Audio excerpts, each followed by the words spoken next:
Sarap talaga nitong lambanog. Namiss ko to ah. Wala man lambanog dun sa inyo sa Pangasinan, ha? Meron naman pero minsan na lang ako nakakainom eh. Ayoko na kasing maglasing masyado. Ang sabihin mo, takot ka lang sa sota mo. Takot ako kamo sa tatay noon. Dating sundalo eh.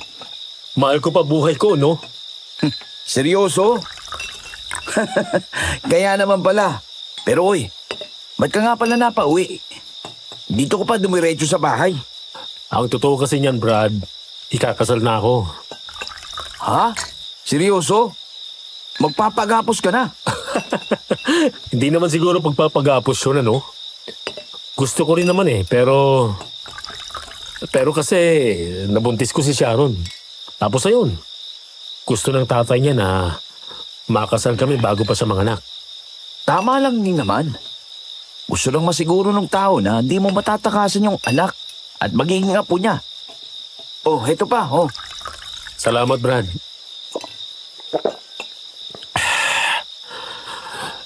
Tapos kaya ako tumiretso dito sa inyo. Siyempre, gusto ko ikaw ang abay ko. Naks naman. Mahal mo talaga tong kaibigan mong probinsyano, ha? Siyempre, ikaw tong pinakamalapit kong kaibigan eh. O nga pala, si Julie, andito pa ba sa baryo? Ba't mo naman hinahanap yun? Siyempre, malapit din sa atin yun, no? Nung mga bata pa tayo. Gusto ko rin sanang imbitahan sa kasal. Nandiyan pa naman sa bahay nila. Kaso, hindi na kami masyadong nag-uusap. Simula kasi nang bumalik siya rito sa baryo, hindi na halos kumikibo sa kahit sino. Umalis din pala siya dito sa Catanduanes? Oo. Pagkatapos pumanaw ng nanay niya, mga 2 taon na yata ang nakararaan. Balita ko, noon sa Sorsogon pumunta. At saka tapos bumalik siya noong nakaraang mga 4 na buwan pa lang.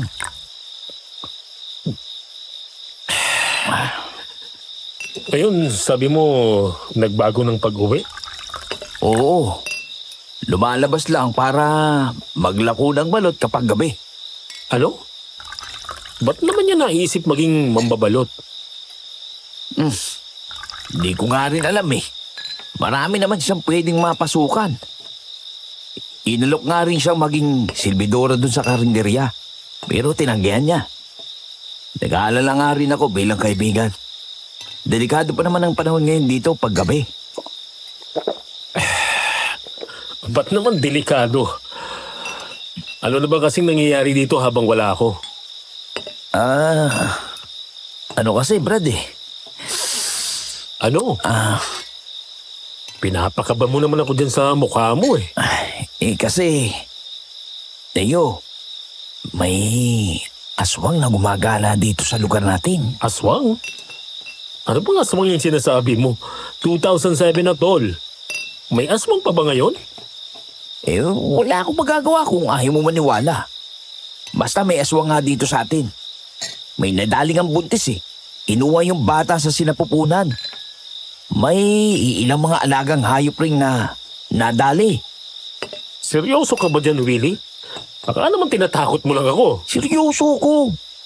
Kahit magtanong-tanong ka pa sa mga kababaryo natin, meron talagang aswang. Todo buntay nga rin kami ngayon sa ate ko. Buntis kasi at saka kabuanan na niya.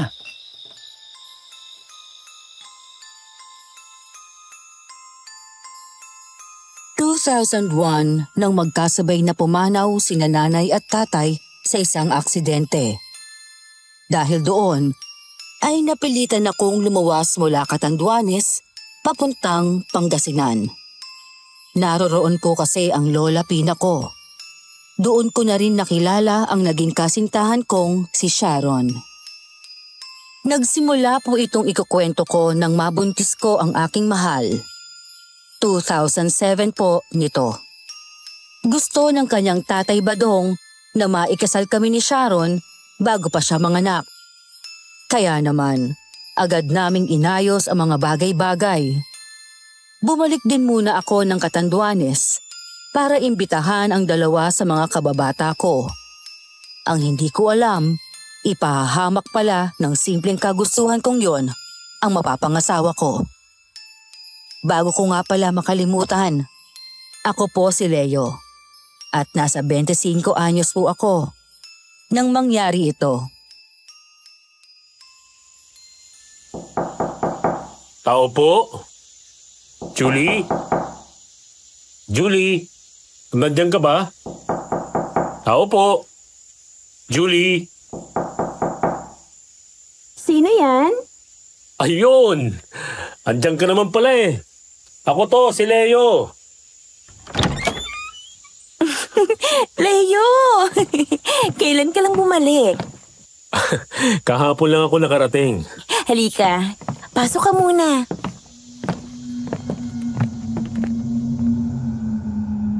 Sa labas pa lang ng kubo ni Julie ay nagtataka na ako kung ba't saradong-sarado ito. Pero nang maalala kong nagtitinda siya ng balot kapag gabi, naisip kong baka nagpapahinga lang yung tao. Ang tagal mong nawala Kumusta ka na ba? Ayos lang ako. Naging maganda naman ang takbo ng buhay ko ron.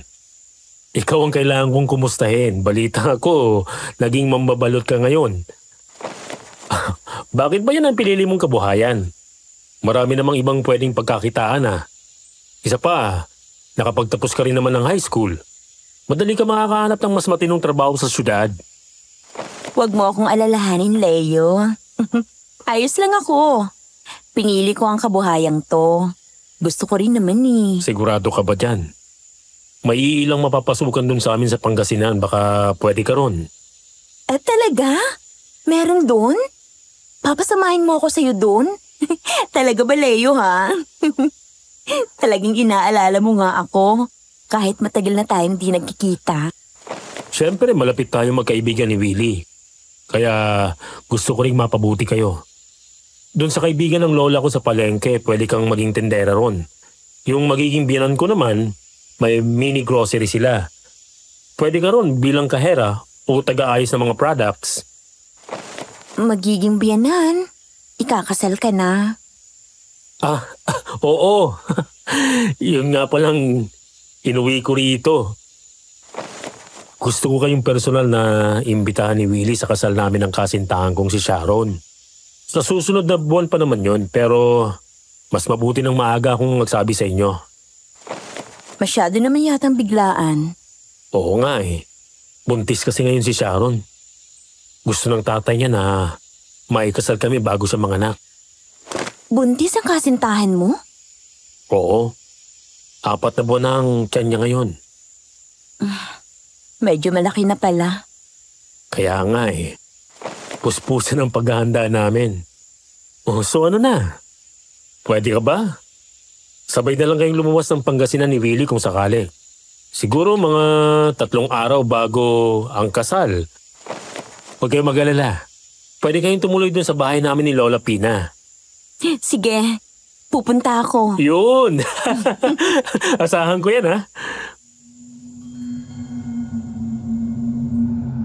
Nagtagal pa ako ng mga 2 araw doon sa Catanduanes bago bumalik ng Pangasinan. Itinuloy namin ang paghahanda sa kasal. Lumipas ang 1 pang linggo, bigla na lang napatawag ang kaibigan kong si Willie.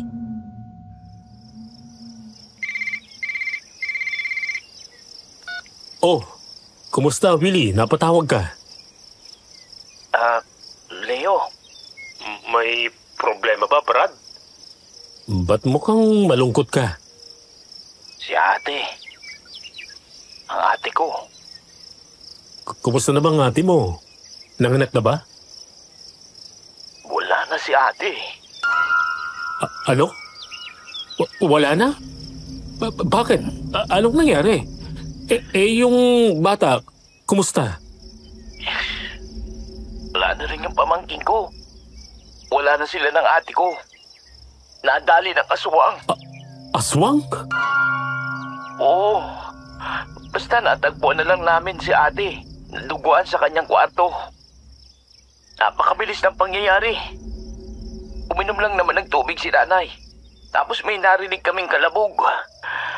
Pagpunta namin sa kwarto, sira na ang bintana at ayun. Diyos ko. Nakikiramay ako sa inyo, Brad. Tumawag lang ako kasi baka hindi ako makapunta sa kasal. Hindi ko pa kasi alam kung anong plano ni nanay. Hindi ko pa alam kung kailan ang libing. Nakakayaya tuloy sa'yo. Best man pa naman ako. Brad, wag mo munang isipin ang kasal ko. Ituon mo munang pansin mo diyan sa inyo. Huwag ka mag-alala. Naiintindihan ko naman eh. Magpapadala na lang din ako ng konting tulong sa inyo. May extra pa naman ako kahit paano. Maraming salamat, Leo.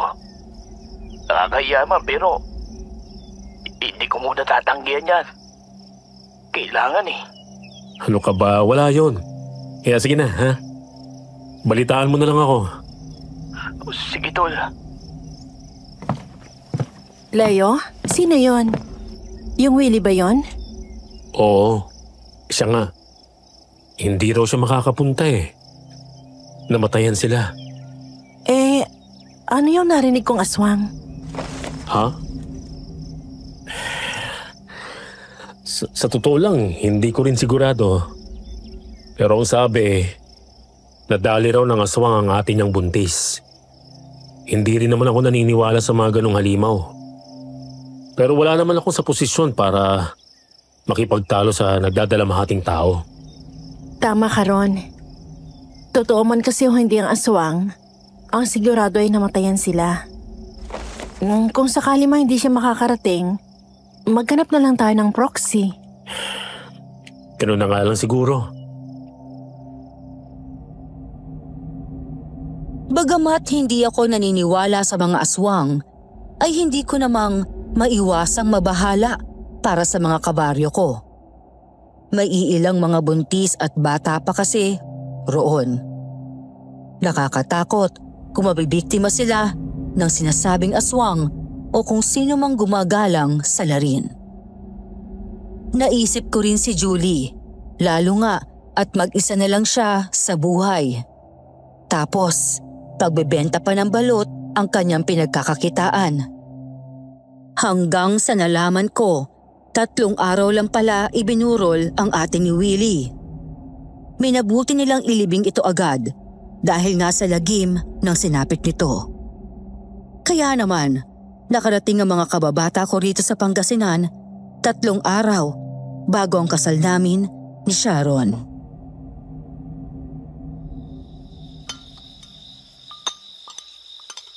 Magsikain kayo. Huwag kayong mahihiya. Maraming salamat po, Lola Pina. Ganito pala tong bagnik. Sarap pala talaga nito. Ikaw, Julie, di ka ba kakain? Hindi na, busog pa ako eh. Kumain ako kanina sa biyahe. Tinapay lang naman yung kinain mo eh. Busog pa nga ako. Huwag niyo na akong alalahanin.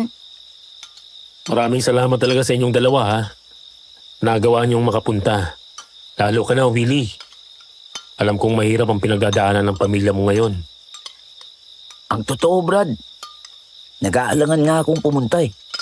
Kasi ayokong iwan muna sina nanay. Pero siya na mismo ang nagsabi na pumunta ako at dumalo sa kasal nyo. Naisip ko rin baka pala rin ako rito.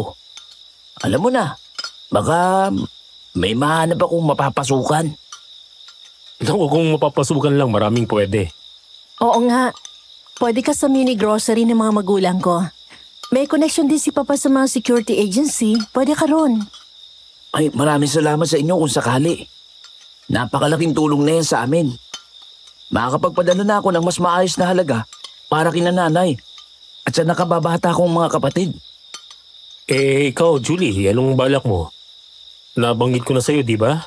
Baka gusto mo magtrabaho na rin dito.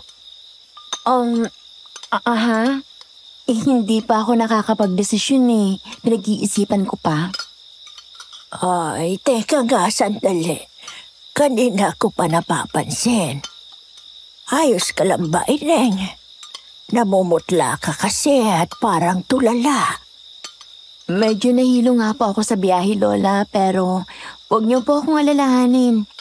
Ayos lang ako. Sigurado ka ba dyan, Julie?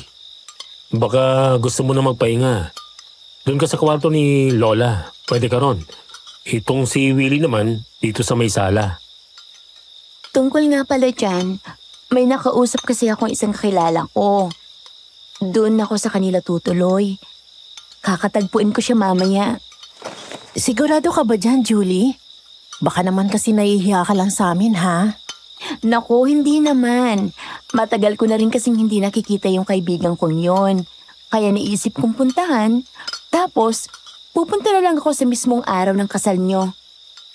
Ihatid ka na lang siguro namin para sigurado makakarating ka. Huwag na, Leo. Ayos lang ako. Mas pagtuunan mo ng pansin ang mapapangasawa mo. Alam mo na, delikado ng panahon ngayon. Ha? Huwag ka namang manakot ng ganyan. Di naman ganun kadelikado rito sa lugar namin eh. Ligtas naman dito. Oo nga naman, Julie. Wala namang aswang dito. Di tulad nun sa atin. Sa nangyari kay ate? Mas mabuti pa rin yung nag-iingat.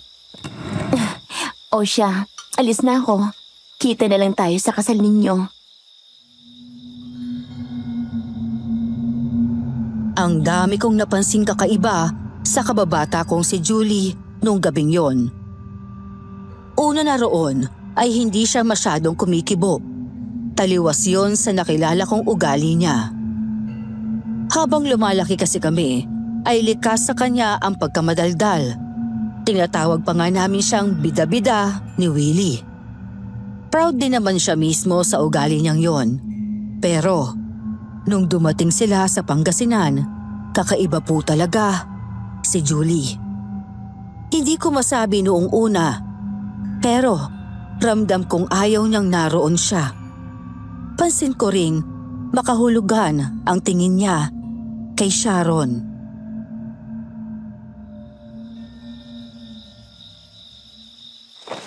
Ba't ganun si Julie, mahal? Kakaiba yata ang titig niya sa akin. Nahuli ko pang inirapan niya ako sandali. Tapos, yumuko nang napalikon ako sa kanya. Ito na siguro yung sinasabi ni Willie na nagbago na nga ang kaibigan namin. Nagbago? Hindi ba siya dating ganon? Hindi, Sharon. Mabait yun. Madaldal tsaka palatawa. Nagtaka nga kami kasi bigla na lang yung naging ganon. Pag-uwi niya doon sa Catanduanes. Saan pala siya pumunta? Sa Susugun po, balita ko. Nagtrabaho siya roon matapos siyang maulila. Anong trabaho niya roon? Ay hindi ko po alam, Lola eh. Di naman kasi siya nagkikwento ng makabalik. Hindi kaya may nangyari sa Sorsogon kaya siya nagkaganoon. Alam yun na baka may kung anong ikinabagsak ng kanyang kalooban. Hindi malabo yan, La. Siguro nga. May nangyaring masama doon na nagpabago sa kanya. Hayaan niyo po. Kitsempo ako. Kakausapin ko siya. Huwag na muna, Leo. Ako na muna kakausap kay Julie. Ang isipin mo, yung paparating na kasal ninyo. Baka masira pa ang araw nyo dahil dito eh. Sige. Ganun na nga lang, Brad. Ngayon, magpahinga na muna ako rito. Antok na ako eh. Oo, sige. Pwede ka dyan sa sofa. Medyo malapad naman kasi yan. Bigyan ka na lang namin ng unan at kumot. At napakalambot pa. Walang ganito sa bukid, no?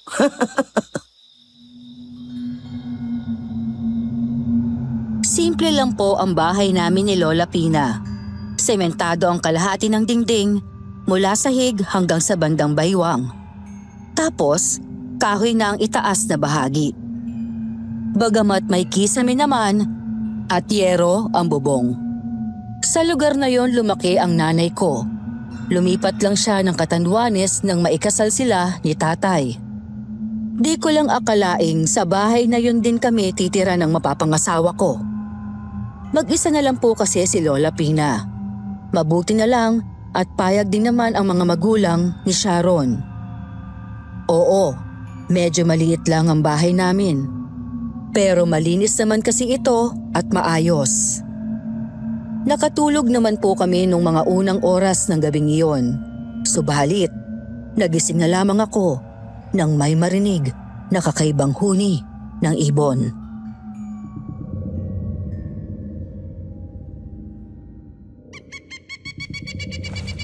Ay, ano ba yung tunog na yun? Leo, anong ibon ba yon?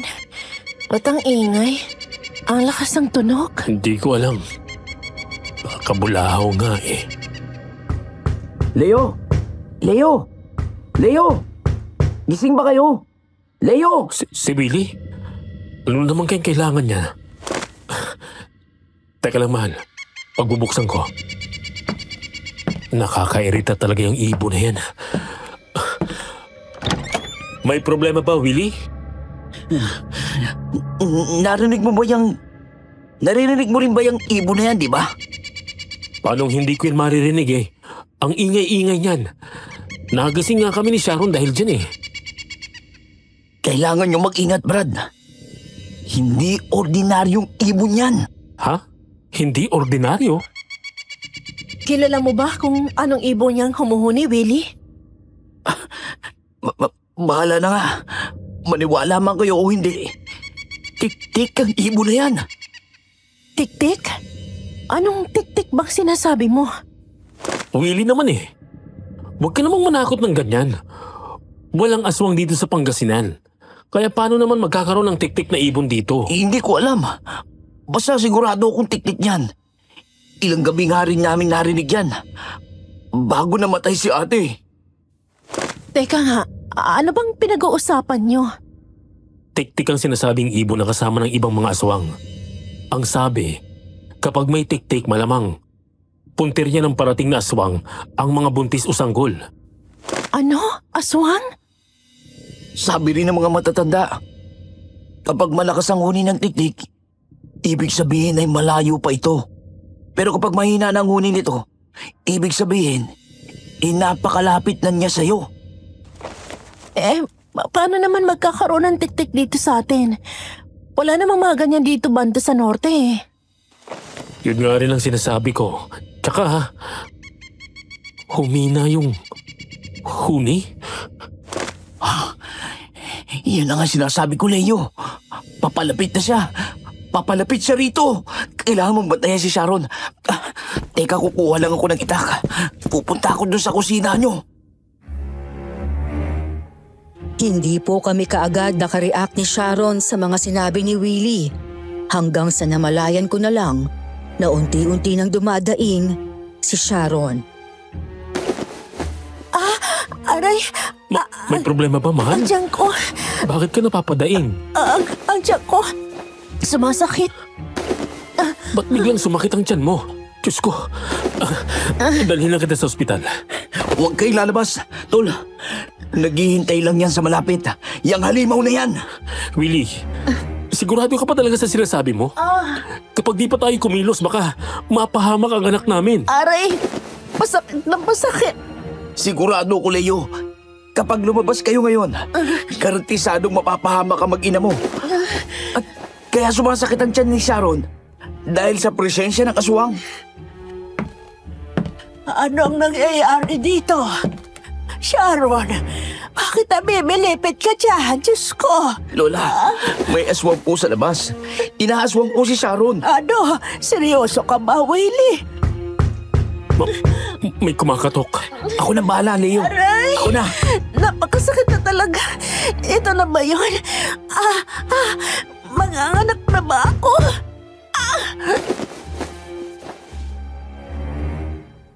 Hindi ko na alam kung anong gagawin nun. Susundin ko ba ang kaibigan ko o gagawin ko ang nasa isip ko? Yun nga lang ay may kung ano sa kalooban kong nagsasabing makinig ako kay Willie. Kaya naman, hinayaan ko lang ang kababata kong lumapit sa may pinto. Bit-bit ang itak namin. Sinong nandyan? Pasakit na ng pasakit ang tiyan ko. Aray ko. Huwag kayo magalala. Mawawala yung pananakit ng tiyan ni Sharon kapag napalayas na natin yung halimaw sa labas. Willie, alam kong naniniwala ka na talagang aswang yung nandyan. Pero Diyos ko naman, kailangan ko nang dalhin si Sharon sa ospital. Basta, maniwala ka lang muna sa akin, Leo. Sumagot ka! Sino kang nasa labas? Hindi ako natatakot sa'yo.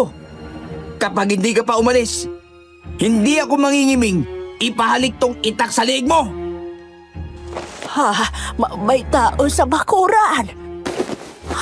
Aray ka, hindi ka na kaya. Leo! Sa bubong. Ayaw mo talagang umalis, ha? Humanda ka sa akin, aswang ka!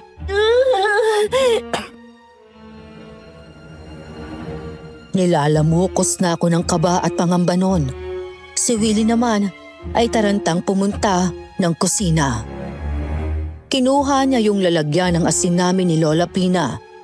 Tapos, dali-dali siyang lumabas sa likod bahay. Humanda ka sa aking halimaw ka. Itong sa'yo! Diyos ko. Diyos ko po. Ano yun? Sharon! Dadalhin na kita sa ospital. Teka, Leo.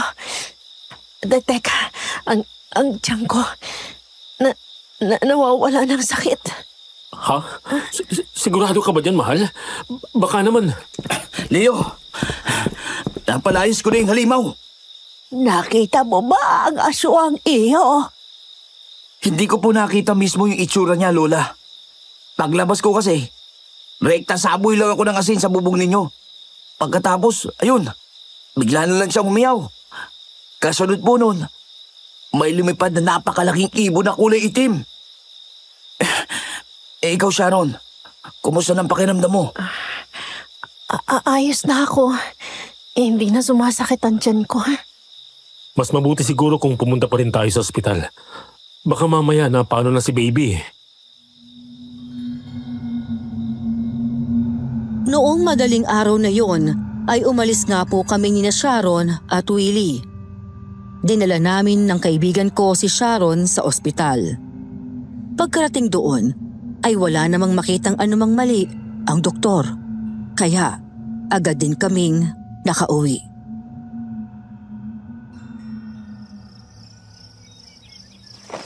Hindi pa rin ako makapaniwalang may aswang pala talaga. At meron na ngayon dito sa amin. Buong buhay ko kasi ay wala pa akong nabalitaang ganyan dito sa Pangasinan. Napakahirap paniwalaan, Lola. Pero walang ibang paliwanag sa mga nangyari kagabi. Kakaibang huni ng ibon, hiyaw ng isang halimaw, tapos pagaspas ng mga pakpak. Isa pa, kung tao lang yung kumatok, dapat sumagot na yun ang buliwan ni Willie. Tol, salamat talaga at nandito ka, ha? Kung hindi dahil sa'yo, baka lumabas na kami kaagad kagabi para pumunta ng ospital. Malamang, nakasalubong na namin yung aswang sa labas. Wala nga naman yun, Leo. Mula nang mamatay kasi si ate, nagtanong-tanong na ako tungkol sa mga aswang at tiktik. Nakakapanghinayang nga lang eh. Kung nangalap lang sana ako ng mga ganong kaalaman dati pa, malamang, naagapan ko ang nangyari. Pero may tanong lang ako, Willie. May isang bagay kasing kumugulo sa isip ko eh. Ano ba yun? Yung sumalakay ba kagabi parehong uri ng aswang na dumali sa ate mo? Yung aswang na nasa baryo natin? Oo. Parehong-pareho. Tik-tik. Ano bang iniisip mo tungkol dun? Di ba? Napakaraming uri ng mga aswang. Sa pagkakaalam ko, may tik-tik, manananggal at kung ano-ano pa. Ngayon, paano biglang nagkaroon ng parehong aswang sa dalawang magkalayong lugar? May punto ka, Rona po. Masyado naman yata bihirang pagkakataon yun. Kung sakali. Teka, Ano bang pinupunto niyo? Sinundan ng aswang itong si Willie mula Catanduanes? Paano naman nangyayari yun? Wala namang sumunod sa amin nung bumiyahe kami. Tsaka si Julie lang naman ang kasama ko. Si Julie? Nagkatinginan kaming apat na nasa hapag. Ramdam ko ang pag-aalinlangan naming sabihin ang mga nasa isip namin. Ako nga po ay sandaling natigilan, lalo na nang maalala ko ang sinasabing biglang pagbabago ng kababata namin. Hindi naman siguro. Paano naman... Leo, alam kong mahirap paniwalaan. Pero hindi ko maisantabi na lang nang basta ang posibilidad na yun eh. Ang pagpili pa lang ni Julie ng maging mambabalot, kakaiba na. Alam mo na yun. Ang dami mong pwedeng mapasukan na mas matinong mga trabaho. Tapos, paglalako ng balot ang pinili mo. Dagdag pa nun. Nagsimula lang ang pangahaswang sa baryo natin nung umuwi si Julie galing Sursogon.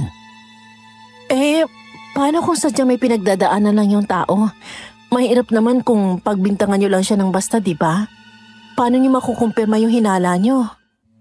Pakakainin ko siya ng pagkaing maraming bawang. Kahit asin naman lang. At alam ko na kung anong pagkain ang gagamitin ko. Adobong mani? Paborito niya yun eh. Tumpak! Ngayon, nasa na ba ang kaibigan nyo? Ha? Oo, gayon. Ay, nasaan na ba ang kaibigan nyo? Hindi ko po alam, Lola eh. Hindi naman niya sinabi sa akin kung saan siya tutuloy at kung sino ang kakilala niya rito. Kung ganun, hintayin na lang natin siyang bumalik. Yun nga lang eh. Aalis kami nitong si Sharon mamaya. Saan kayo pupunta? Sa bahay. Doon na muna kami. Hanggang sa mismong araw ng kasal. Kung ganun, ako nang bahala kung sakali mang dumating dito si Julie. Huwag niyo lang kalimutan na maglagay ng bawang sa bintana sa tutuluyan yung kwarto. Mas maganda rin kung maglalagay kayo ng itak sa bandang ulo na ng higaan nyo. Basta huwag kang padalos-dalos dito, Brad ha. Kilala kita. Malamang iniisip mong may pagkakataon ka ng gumante. Kung tama ang hinala natin. Hindi ko ikakailayan, Leo. Oo, iniisip ko ng gumante. Kung sakali mang tama tayo sa kutob natin. Pero syempre, andyan pa rin ang posibilidad na mali tayo. Ayoko pa rin namang makagawa ng masama sa isang inosenteng tao. Hapon noong araw rin na yon nang umalis kami ni Sharon. Papunta sa kinalakihan niyang bahay. Nakiusap kasi ang kanyang mga magulang na pumunta kami ron. Mga 2 araw bago ang kasal. Mabuti naman at nandito na kayo. Kumusta ka naman doon kina Nanay Pina, anak? Ayos lang po, Ma. Alagang-alaga nga po ako ni Lola eh. Abay, mabuti naman kung ganon. Yung isang abay ni Leo, hindi ba namatayan yun? Opo pa. Nasa bahay na po. Pupunta na lang sila ni Lola dito sa kasal. Ano nga bang nangyari doon? Pinatay ang kapatid, hindi ba? Nahuli na raw bang salarin? Hindi pa po. Pinaghahanap pa rin hanggang ngayon. Basta magsabi ka lang kung may tutulong ako. May mga kakilala ako ron sa Catanduanes. Baka sakaling makatulong sila sa pag-iimbestiga. Maraming salamat po pa. Hindi ko talaga maiwasang kabahan kapag kaharap ko ang papabadong ni Sharon. Sa isang tingin mo pa lang ay magdadalawang isip ka ng biruin yung tao. Napakabagsik kasi nitong tao. Tapos bato-bato ang katawan. May peklat din siya sa kaliwang bahagi ng kalbong ulo. Nakuha raw niya yon sa isang digmaan laban sa mga rebelde. Medyo mataas din po ang ranggo nito bago magretiro. At noong mga panahong ito ay nasa 2 taon pa lang mula nang kumalas ito sa kanyang trabaho. Kaya masasabing buhay na buhay pa ang kanyang dugong mandirigma.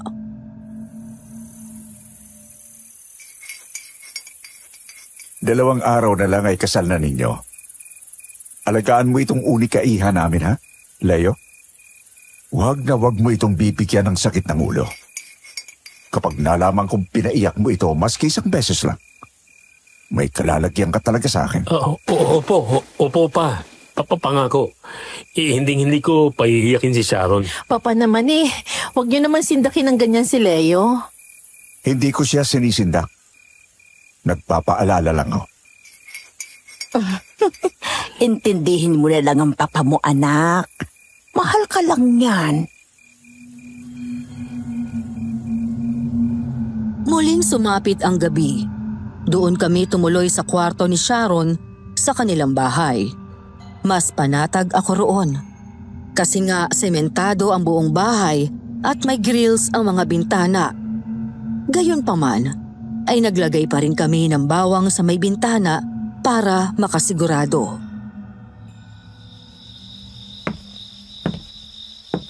Para saan niyang bawang dyan sa bintana? Mangangamoy kayo rito sa kwarto niyan. Ano po kasi pa? Pangontra po yan sa aswang. Aswang? Naniniwala ka sa mga ganun, Leo? Opo. Matandang kwento yun sa baryo namin pa. Sinunod ko na lang para siguradong ligtas ang mag-ina ko. Kung mabuti naman ang layunin, wala akong karapatang questionin yan. Pero wala naman sigurong mga aswang-aswang dito. Una ay moderno na ang panahon ngayon. Patigit sa lahat. Hindi naman sila totoo. Totoo ang mga aswang pa. Hindi lang natin sila nakikita pero andyan lang sila sa dilim at nag-aabang ng tiyempo.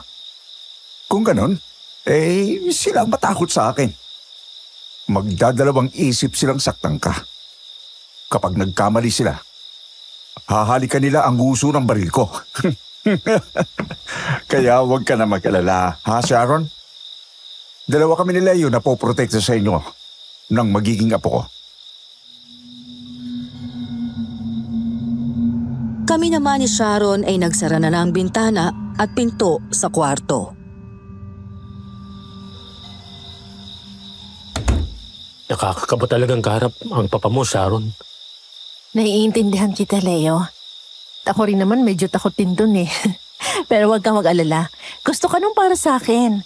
At may tiwala yun sa'yo. Kasi hindi ko alam paano ko sasabihin sa kanya na inaswang ka na kagabi. Baka bigla na lang yung magwala. Huwag na lang natin sabihin. Kung hindi naman na mauulit, hindi na natin magiging problema yon. Sana lang talaga hindi na yun mauulit. Pinapanalangin ko rin yan sa Panginoon. Sana. Gumulong ang ilang oras. Hindi ako nakatulog ng maayos nung gabing yon. Tahimik na ang paligid. Naghihilik na si Sharon, pero dilat pa rin ako. Abot-abot ang pagdarasal na sana hindi na aswangin ang mag-ina ko. Subalit, nangyari pa rin po ang ikinatatakot ko.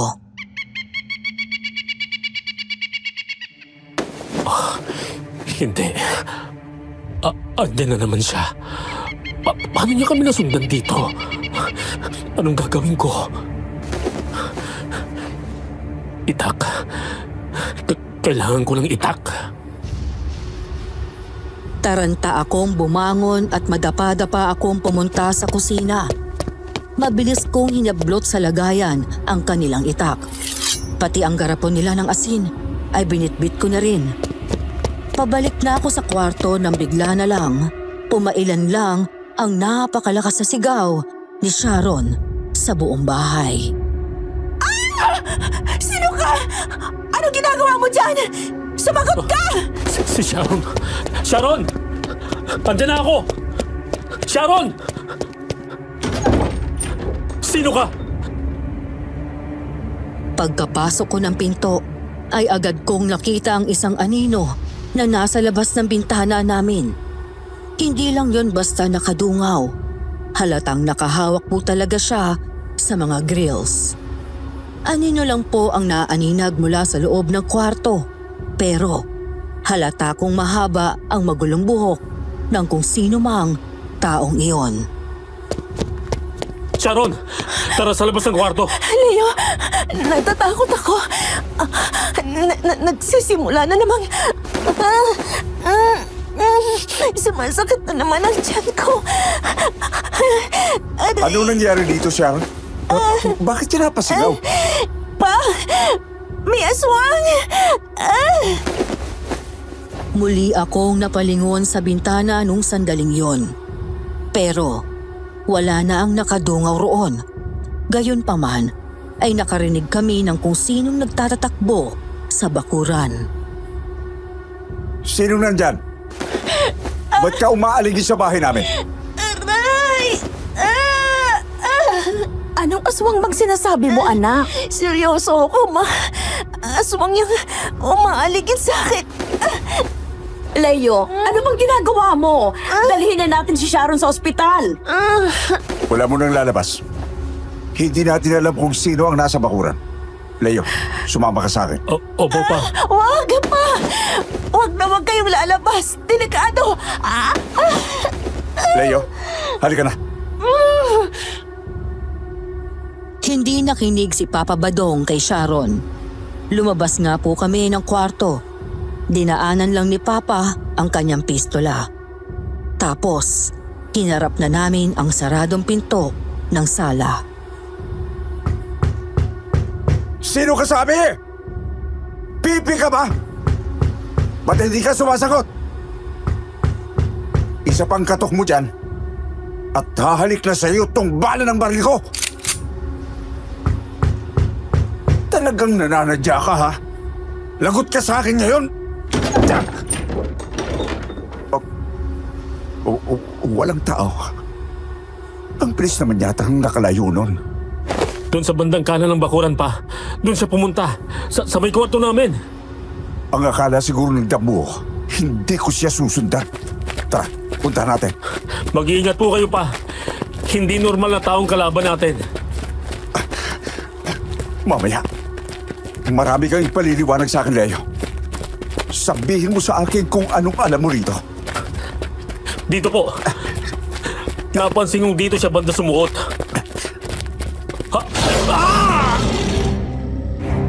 Gulat na gulat ako nang biglang lumundag mula sa bubong ang isang karimari-marim na nilalang. Ang laki noon ay kahawig lang ng ordinaryong tao. Pero puno ng itim na balahibo ang buong katawan at sabog na sabog ang mahabang buhok. Mabilis itong kumilos papunta kay Papa Badong. Mabuti na lang at mabilis na naipansalag ng aking biyenan ang isa sa kanyang braso. Bagaman, nakalmot siya ron ng aswang. Pa! Hindi! Hayop kang aswang ka! Etong sa'yo! Wisit! Hindi mo ko mapapatay ng gano'n na lang! Nagawa kong mataga ang aswang sa bandang likod. Nabaril naman siya ni Papa Badong. Yun nga lang ay nakailag ang aswang. Kaya dumaplis lang sa pisngi nito ang bala.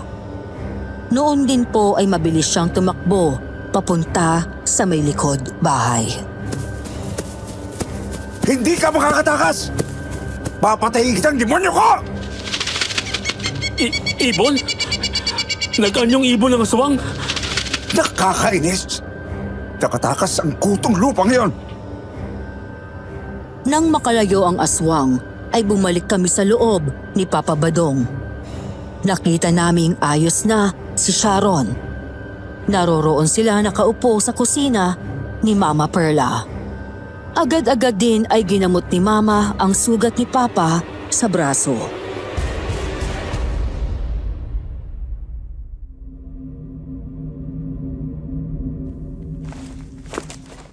Sharon, ayos ka na? Hindi na sumasakit ang tiyan mo? Hindi na, mahal. Huwag mo na akong alalahanin. May Leo, sabihin mo sa akin kung ano ang nilalang na yon. Yung ba ang sinasabi mong aswang? Opo pa. Ang totoo, ikalawang gabi na ng pangangaswang nun kay Sharon. Bakit naman hindi nyo kagad sinabi sa akin? Bakit? Pag sinabi ba namin maniniwala kayo? Pinagtawanan nyo nga lang ang paglalagay namin ng bawang sa bintana eh. Siguro nga, hindi kayo tumutol doon, pero sineryoso nyo ba? Pasensya na, Sharon. Hindi mo rin ako masisisi kung ba't hindi ako naniniwala sa mga aswang na yan. Aray ko, Perlap. Dahan-dahan naman dyan. Malalim din niyang kalmot sa akin ng demonyong yun. Huwag na nating pagtalunan yung mga hindi naman dapat pagtalunan. Ayan eh, napatunayan na natin. Totoo ang mga aswang. Ngayon, ang gusto namin ay ikwento nyo kung ano ba talagang nangyari kagabi. Halos pareho lang ang nangyari, ma. May kakaibang huni ng ibon. Tapos, may tao sa bakuran at kumatok sa pinto. Ang kaibigan kong si Willie ang nagtaboy sa halimaw na yun kagabi. Gumamit siya ng asin at itak. Saan ba galing ang aswang na yun? Wala naman kasing aswang dito sa may norte. Nakapagtataka. Bigla na lang meron. Pa, naalala niyo po yung pagpatay sa kapatid ni Willie? Oo, yung buntis. Tapos hindi pa nahuhuli ang salarin. Yan nga, hindi ba? Muntik pa siyang hindi makadalo sa kasal niyo sa Makalawa. Dahil doon, ano pang meron sa kanya? Ang totoo po kasi, aswang ang pumatay sa ate niya. Ano? Seryoso ba, Leo? Opo. At kaya pinuntirya yung ate niya kasi nga buntis. Mukhang ganun din ang nangyayari kay Sharon. Teka sandali. Sinasabi mo bang parehong nilalang ang daan dito ngayon na nasa baryo ninyo? Ganun na nga po pa. Isa pang tanong, kung inaswang na kagabi si Sharon, tapos naulit ngayon, ibig sabihin, pwede pang maulit yun? Pwedeng-pwede pa, ma. Kaya mas mabuting maglagay na tayo ng mga pangontra sa paligid ng bahay. Pero mas mabuti pa rin kung mabubutas ko mismo ang bungo ng demonyong yon. Rico, ano pa pala? Tandaan sabi! Yabang-yabang mo, sugatan ka naman. Nadali niya ako eh. Kasi hindi ako handa. Kapag nakaharap ko ulit yun, sisiguraduhin kong patutumbahin ko siya. Pinagpahinga na namin si Sharon matapos mag-usap. Kami ni Papa Badong ay hindi na natulog. Magdamag kaming nagbantay hanggang sa sumikat na ang araw. Hawak-hawak lang noon ng magiging biyanan ko ang kanyang pistola. Ako naman ay hindi na binitiwan ang itak. Nang sumunod na araw naman ay naging busy kami sa mga huling paghahanda para sa kasal. Kinabukasan kasi noon ay ang big day na namin ni Sharon. May ilang mga bisitang dumating din para mga musta.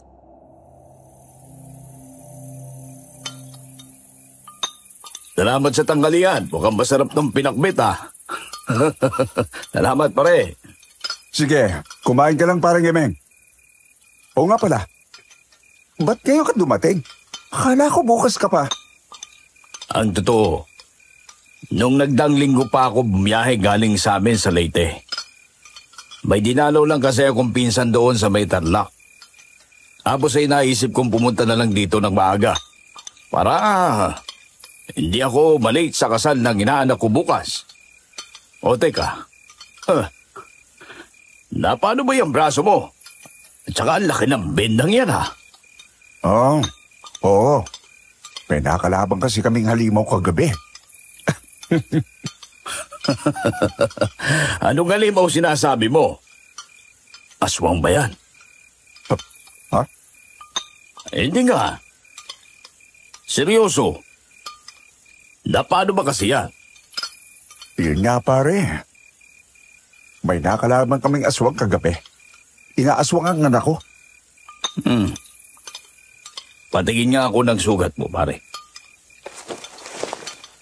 Naniniwala po kayo sa sinasabi ni Papa Ninong? Sharon, taga Leyte ako.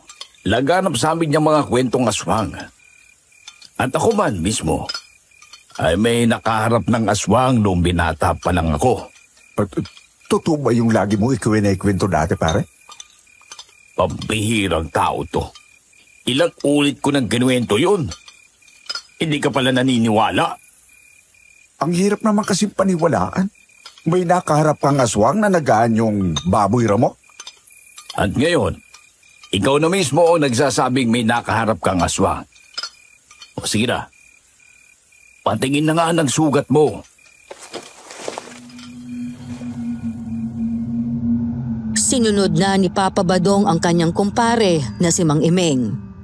Tinanggal nga niya ang benda na nakatabon sa kanyang sugat. Hindi pa man ito natatanggal ng lubusan, ay umalingasaw na mula roon ang amoy ng bulok na laman. Nakapagtataka, kasi nilinis at ginamot naman iyon ni Mama Perla. At nang tuluyan ng maalis ang benda, ay nagulantang kami sa nakita. Kakaiba ang itsura ng sugat na yon. Nangingitim ang laman sa loob at namamaga ang gilid-gilid na bahagi. Nagnanaknak din po iyon, tapos napakabaho.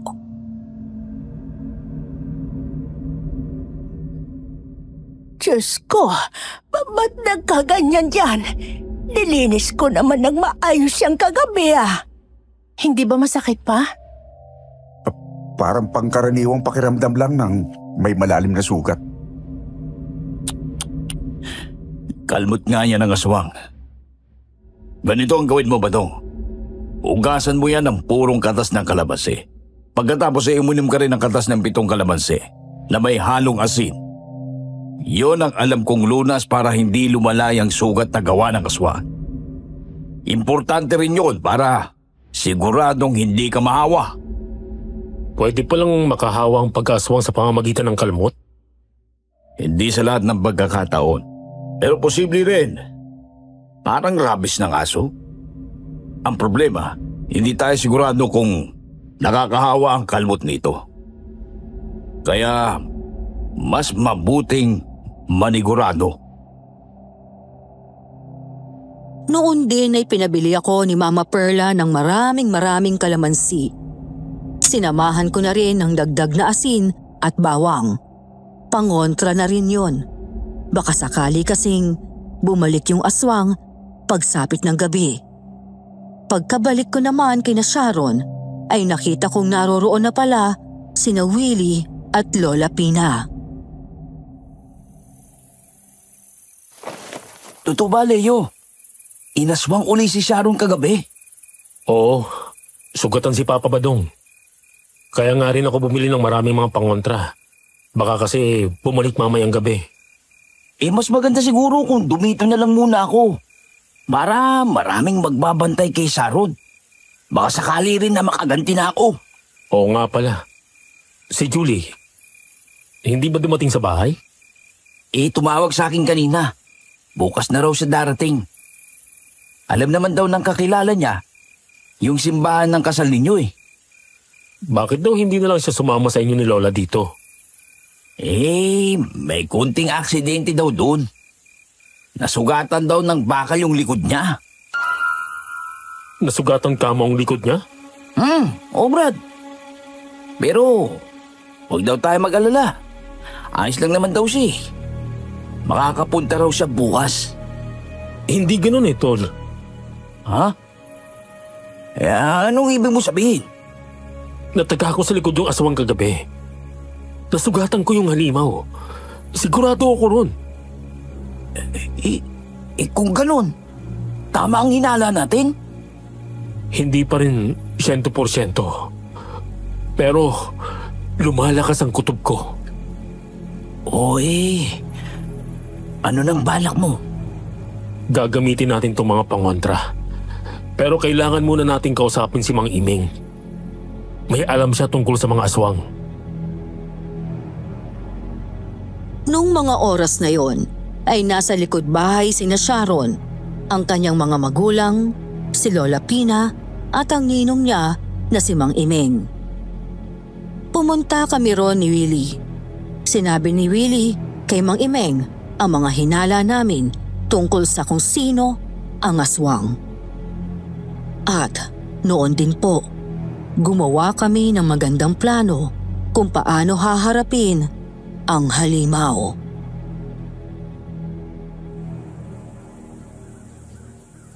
May dalawa tayong pagpipiliang gawin. Una, ituon ang pansin sa pagtaboy sa aswang para maprotektahan si Sharon. At ikalawa, kalabanin at tapusin ang halimaw. Alin sa dalawa ang mas gusto ninyong gawin natin? Yung ikalawa. Nasisiraan ka na ba, Badong? Wala kang nagawa sa aswang na yun kagabi. Ayan at sugatan ka pa. Paano ka naman makakalaban doon kapag bumalik yun mamayang gabi? Kapag hindi natin tinapos ang halimaw na yun agad, ibig sabihin, ilang buwan pang malalagay sa alanganin si Sharon. Ibig sabihin, may ilang buwan pa ang aswang para sumubok ng paulit-ulit. May punto ka naman. Pero kasi... Naiintindihan kita, Perla. Yun nga lang, ay hindi ko papayag na manatiling buhay yung aswang na yun. Hindi pwede yun. Mananatili sa alanganin ang anak at apo natin sa pasyang yun. Papa, Sa totoo lang, isang ayon ako sa pasya mo, Madong. Mas mapoprotektahan natin si Sharon kung tatapusin na natin ang aswang sa lalong madaling panahon. Sang-ayon ako sa inyo. Pero sa palagay niyo ba posible talaga yon? Malakas ang halimaw na yon. Magagawa niyo kaya talaga siyang tapusin. Sa palagay ko, posible naman po, Lola. Nagawa ko siyang sugatan kagabi. Ibig sabihin, hindi siya malabong puruhan. Isa pa po, Aling Pina. 4 naman kaming haharap sa halimaw. Itong si Badong, si Leo at ako. Tapos idagdag pa natin si Willie. Gaya naman ni Maring Perla ang mag-aalalay kay Sharon kung sakali magsumama ang pakiramdam niya. Oo nga po pala, Mang Imeng. May paraan ba para masiguro nating ligtas itong si Sharon habang hinaharap natin yung aswang? Hindi ako sigurado kung uumra pero may posibilidad. May posibleng paraan naman tayo. Una ay magkukwenta siya ng benditadong rosaryo. Ikalawa, guguhit tayo ng bilog sa sahig gamit ang durog na uling. At sa loob nun, doon uupo si Sharon. Magdadala siya roon ng dinurog na bawang at kahit anong bagay na gawa sa tanso. Sa pamamagitan nun, hindi siya basta malalapitan ng aswang. Tayo naman. Paano natin mapupuksa ang halimaw? Gamitin mo yung pistola mo. Pwede na yan. Lagyan mo ng konting asin ng mga bala. May 2 itak dito sa inyo. Sina Leo at Willie na lang ang gagamit nun. Pudburan din natin ang pangontra mga patalim. At ako naman, etong mga stick ng barbecue. Pwede na ang mga ito. Sigurado ka ba dyan, pare? Aswang ang kakalabanin natin. Tapos yan ang sandata mo? Lason sa mga aswang ang kawayan. Manghihina sila kapag dasaksak ng mga pinatulis na kawayan. Mas maganda sana kung kawayang si Bato pa na. Pero wala naman tayo nun dito, kaya ito na lang ang gagamitin ko. Sayang nga lang at di ko nadala ang baril ko. Wala na po ba tayong iba pang dapat tandaan, Mang Imeng? Oo nga pala, magsuot tayo ng kulay itim o pula. Para hindi tayo basta suguri ng halimaw. Maglagay din tayo ng asin sa bunbunan natin. Sige. Ngayon naman, pag-usapan natin ang magiging pwesto natin habang hinihintay ang pagdating ng aswang. Itinuloy pa namin ang pagpaplano nung hapong yon. Pagkatapos ay bumalik na kami sa mga aasikasuhin para sa kasal namin ni Sharon. Habang naghihintay na gumabi, may iilan ding mga dumalaw para mga musta.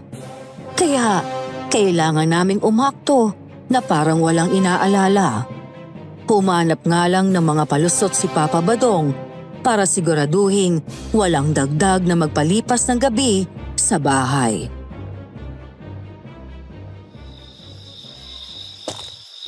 Pasado alas 11 na. Handa na pa kayo? Handa na po pa. Ikaw, anak. Handa ka na? Opo. Nakakwintas na po sa liig ko ang binitadong rosaryo natin. May dala na rin akong tansong barya. Mga 5 sentimo. Ngayon, ang gagawin natin, guguhit na tayo ng bilog dito sa may sala. Papatay natin ang ilaw sa buong bahay.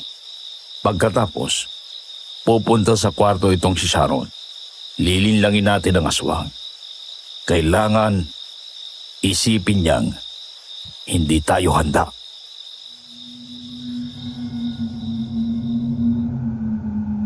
Ako ang gumuhit ng bilog sa may sala. Ginamit ko ang nakahandang dinurog na uling. Pagkatapos po noon ay pumasok na kami ni Sharon sa kwarto at humiga. Nasa may ulunan lang namin ang itak. Sana talaga matapos na to ngayong gabi, mahal. Para wala na tayong alalahaning aswang pagkatapos ng kasal natin. Yan din ang dinadalangin ko, mahal. Sana magtagumpay tayo ngayong gabing to. Oh, sige na. Matulog ka na muna.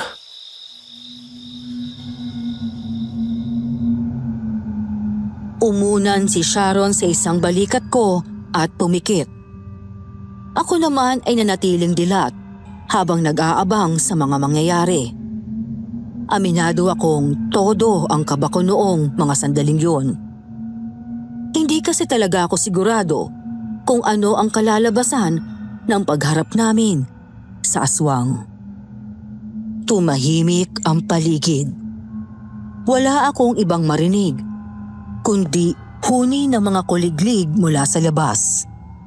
Hanggang sa pumatak ang hating gabi. Wala pa rin akong napapansing kakaiba. Ang akala ko noon ay hindi na darating ang halimaw. Subalit, nang sumapit ang alauna, ay narinig ko na ang huni ng tiktik.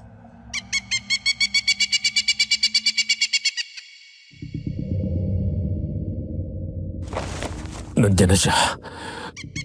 Tumating nga ang aswang. Leo, siya na ba yun? Oo, mahal ko. Siya na yun. Ihanda mo ng sarili mo.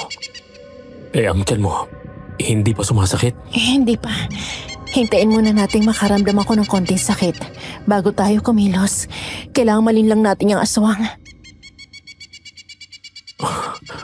Humina na. Naririyan na siya sa malapit. Heto na. Heto na, Leo. Sumasakit na tiyan ko.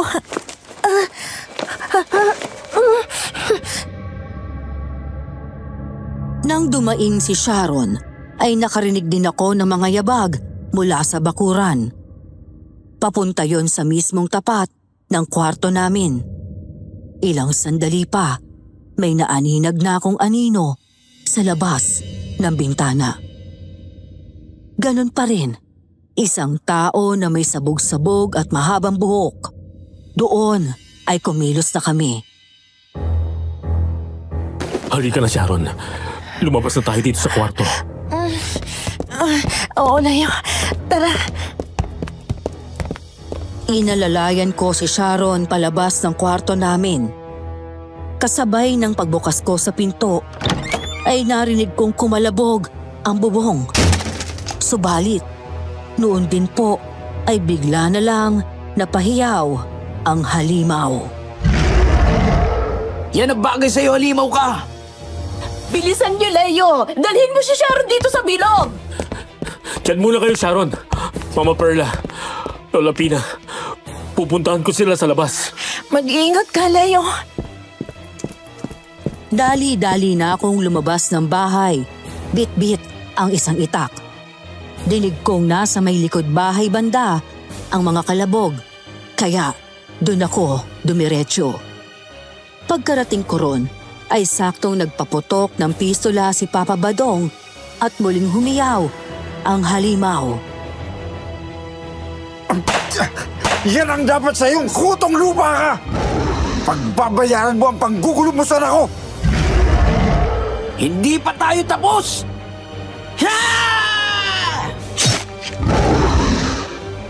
Nakita ko sina Mang Iming at Willie na nasa ibabaw rin ng bubong.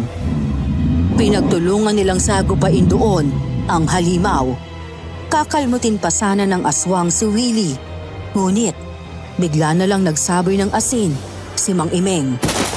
Kaya naman, namalayan ko na lang na lumundag na pala ang aswang at dumiretso mismo sa kinaroroonan ko. Ngayon, humanda ka sa akin. Isang malaking pagkakamali na dito ka mismo pumunta sa harap ko. Nataga ko ang aswang sa may balikat. Subalit, hindi ko namalayan ang kanyang sipa. Tumama iyon sa isa kong tuhod, kaya ako natumba patagilid. Gayunpaman ay umunday pa ako ng taga at nadali ko naman siya sa may hita. Ang kaso, nagawa pa rin itong makalundag ng kaunti palayo. Dali-dali itong umakyat sa sementong bakod at tumuloy papunta sa labas ng bakuran. Sundan natin ang halimaw na yan. Sugatan yun. Siguradong hindi yun makakalayo. Leo, kaya mo pa ba? Opo, kaya ko pa. Tara na, baka makalayo pa yun ng tuluyan. Hindi na kami nagsayang ng panahon. Lumabas kami ng bakuran at tinumbok ang bandang likod ng bahay. May iilang mga puno po roon. Tapos, makapal na talahiban.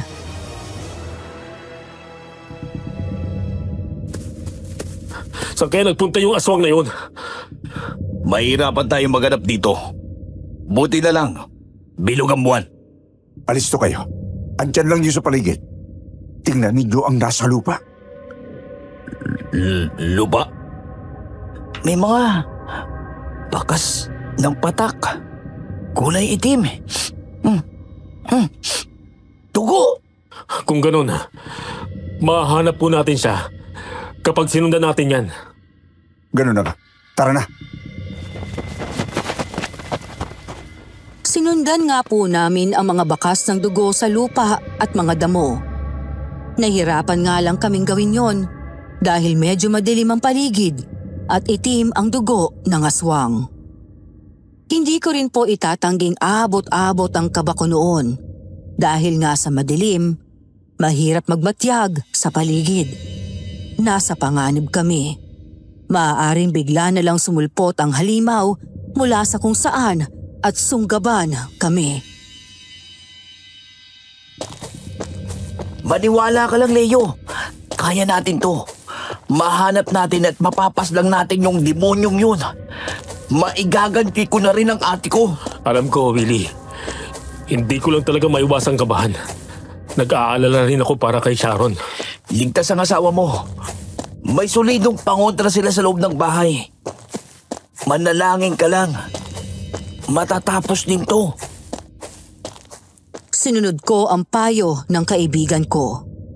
Nagdasal nga ako habang patuloy kami sa paglalakad. Tuloy-tuloy ang lakad namin. Sinuot namin ang talahiban hanggang sa umabot na sa puntong wala na kaming makitang bakas ng dugo. Wala na tayong masundan. Dito na natapos ang mga bakas ng dugo eh. Saan na kaya puntang halimaw na yun? Kakainis naman. Baka nakalipad na yun. Hindi na yung makakalipad. Napuruhan namin ni Willie ang balikat at bandang likod nun. Pilay na ang pakpak road kapag nabuo. Galugarin natin ang paligid. Siguradong naandito lang yun. Tulong! Sakuro! Nagulantang ako nang bigla na lang may humila sa paa ko. Kinaladkad ako noon pasuod sa nagtataasang mga talahib. Napasubsob pa ang mukha ko sa lupa habang tuloy siya sa paghila sa akin. Gayunpaman ay pilit kong hinawakan ang dala kong itak. Alam na alam ko sa sarili kong yun na lang ang solidong pangdepensa na meron ako noong mga sandaling iyon. Ilang sandali pa, huminto ang paghila niya sa akin. Natagpuan ko ang sarili sa gitna ng napakakapal na halamanan. Nabitiwan ko ang itak. Pinilit kong bumangon at nagpalingalinga ako. At sa ibabaw ng medyo malaking bato ay nakaupo ang aswang. Kumislap ang napakapula niyang mga mata sa liwanag ng bilog na buwan. Kumusta, Leo? Anong kailangan mo sa akin? Ba't mo ako dinala rito? Huwag kang matakot. Hindi kita sasaktan. Maniwala ako sa'yo, isa kang demonyo. Isa kang halimaw.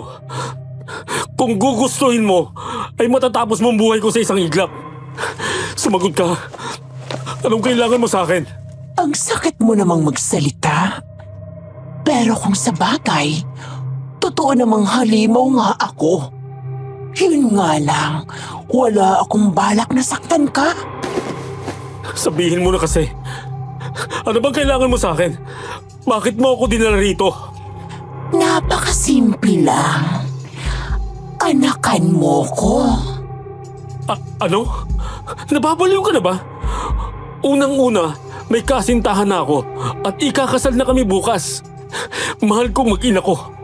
At ikalawa, bakit naman ako papatol sa isang demonyo? Dahil kailangan kita, Leo. Kailangan kita. Gusto kitang maging ama na magiging supling ko. Julie? Ikaw nga? Kahit may hinala na kami, nagulantang pa rin ako nang ang aswang na mismo ang maglantad ng totoo niyang pagkatao sa harap ko. Bigla na lang po kasi siyang nagbago ng anyo. Sa lalim ng malamlam na sinag ng buwan ay kitang-kita kong si Julie talaga ang nasa harap ko. Wala siyang kahit na anong saplot. Kitang-kita ko ang kabuuan ng kanyang katawan. Kitang-kita ko ring may iilang sugat siya sa iba't ibang bahagi ng katawan. Nako, pasensya ka na kung may mga sugat ako ngayon, ha?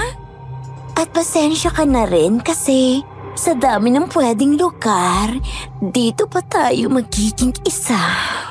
Ano ba kasing nangyari sa'yo? Bakit ka naging aswang? May tugong aswang ang angka namin, Leo. Angka ng ama ko. Nung bumalik ako ng Sorsogon, dun ko tinanggap ang kapangyarihang ito. Pero bakit? Bakit mo tinanggap? Julie, mabait ka. Maputi kang tao. Dapat tinanggihan mo. Bakit ko naman tatanggihan ang kapangyarihang dapat sa akin? Bakit ko tatanggihan ang kalikasan? Biyaya para sa akin ang kapangyarihang ito, Leo. Kaya tinanggap ko. Halimaw ka. Napakasakit mo talagang magsalita. Pero, hindi na bale. Dahil ngayong gabi, akin ka. Hindi! Hindi kailanman! Hindi ako mapapasayo. Mahal ko si Sharon. Mahal ko ang anak namin. Kung mahal mo ang mag-ina mo, papayag ka sa gusto ko. Tandaan mong makapangyarihan ako, Leo. Kung gugustuhin ko, ay kaya ko silang puntiryahin. Kaya kung ako sa'yo... Sumunod ka na lang! Huwag mo na akong galitin! Huwag na huwag mong sasaktan sina Sharon! Alam mo, Leo,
Ano na, Leo? Naghihintay ako. Ayaw mo ba talaga nito? Sige. Sige ka. Ikaw rin. Payag na ako. Anong sabi mo? Payag na ako na may mangyari sa atin ngayon. Sigurado ka na ba? Ayaw mo? Aalis na ako. Teka, sandali. Ito naman. Siyempre, gusto ko. Kung ganon, halika. Lumapit ka sa akin. Kunin mo ako, Julie. Pinapasabik mo ko, ha? Naririyan na ako. Mahal ko.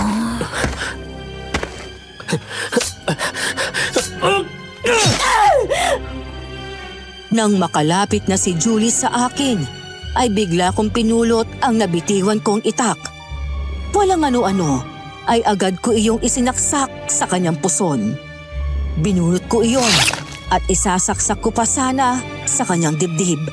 Subalit, agad na siyang nakalundag paatras. Walang hiya ka, Leo! Isang karangalan na magkaroon ng anak sa isang makapangyarihang nilalang.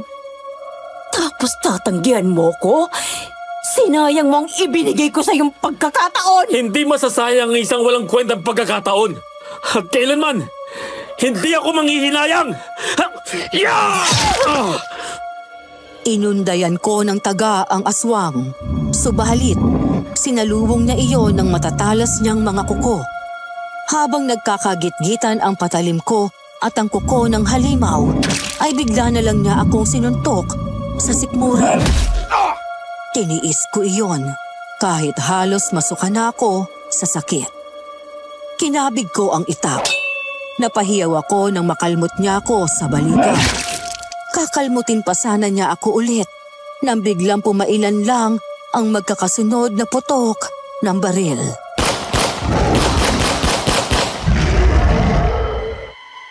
Leo! Leo! Ayos ka lang? Sugatan ka. Ayos lang ako. Kaya ko pa. Leo! Hahayaan mo ba talagang masayang ang alok ko sa'yo? Mag-isip kang mabuti. Sumama ka sa akin at mabibiyayaan ka ng kakaibang kapangyarihan. Hindi! Kailanman, hindi ko ibebentang kaluluwa ko sa demonyo. Hindi ko magpapalit ang buhay bilang tao. At lalong hindi ko iiwan ang mag-ina ko! Naririndi na ako sa iyong aswang ka. Masyado nang mahaba ang gabing ito. Mawala ka na!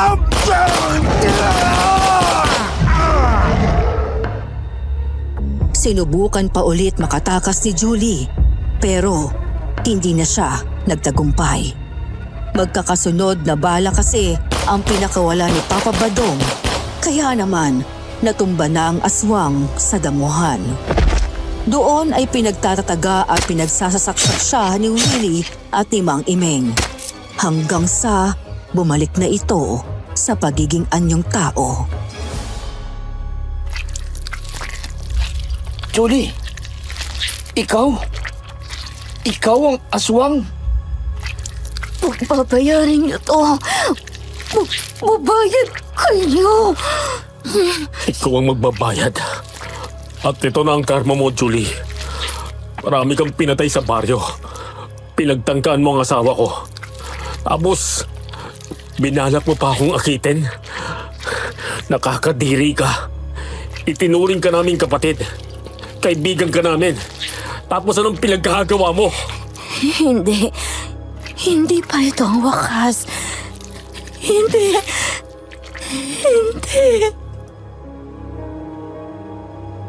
Sa harap namin mismo ni Willie, nalagutan ng hininga ang kababata namin.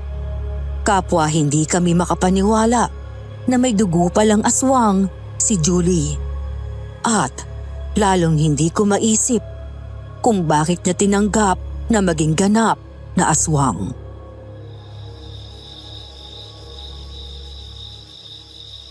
Alam mo kasi, Leo, hindi basta-basta natatakasan ng isang tagapagmana ng bato ang nakatakda para sa kanya. Pwedeng mabuting tao sila habang lumalaki. Pero pagsapit sa takdang oras, ay unti-unti silang nagbabago. Yun ang kalikasan para sa kanila. Mahirap nang baguhin. Mamaya ng usap. Libing na natin itong katawan. Lagot tayo pag may nakakita sa bangkay nito eh. Kailangan muna natin yan sunugin, pare. Pagkatapos hanapan natin ang paraan para maitapon sa dagat. Para siguradong hindi na babangon yan. O hindi naman kaya, maiwasang makuha ng ibang nilalang ang kapangyarihan sa loob nan.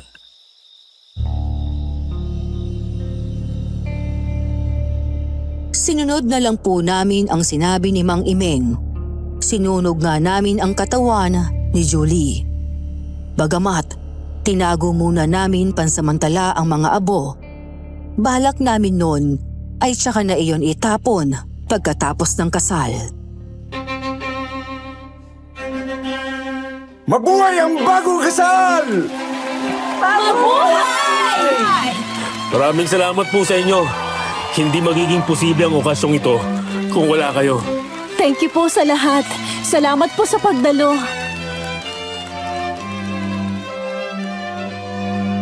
Nairaos naman po ng maayos at matiwasay ang kasal namin ni Sharon. Latang-lata nga lang ako noon. Dahil sa pakikipagsabunuan namin sa aswang ng nagdaang gabi. Pero hindi bali na. Sulit naman eh. Ang mahalaga, ligtas na ang mag-ina ko. Naitapon din namin ni Willie ang mga abo ni Julie sa dagat. Kaya panatag kaming hindi na niya kami guguluhin pang muli. Naging mapayapa ang pagsasama namin ni Sharon mula noon. Naging maayos din ang kanyang pagbubuntis at napakalusog ng anak namin nang isinilang. Nasundan pa nga namin siya ng 2 pa at pare-pareho na silang malalaki ngayon. Hanggang dito na lang po ang kwento ko. Sana po ay nagustuhan ninyo. Ngunit, bago ko pa man tuluyang tapusin, isang munting paalala lang po. Mag-ingat tayo sa mga taong nasa paligid natin. Minsan kasi, akala natin, kilalang kilala na natin sila. Pero, ang hindi natin alam, magdadala pala sila ng pasakit at kapahamakan sa buhay natin.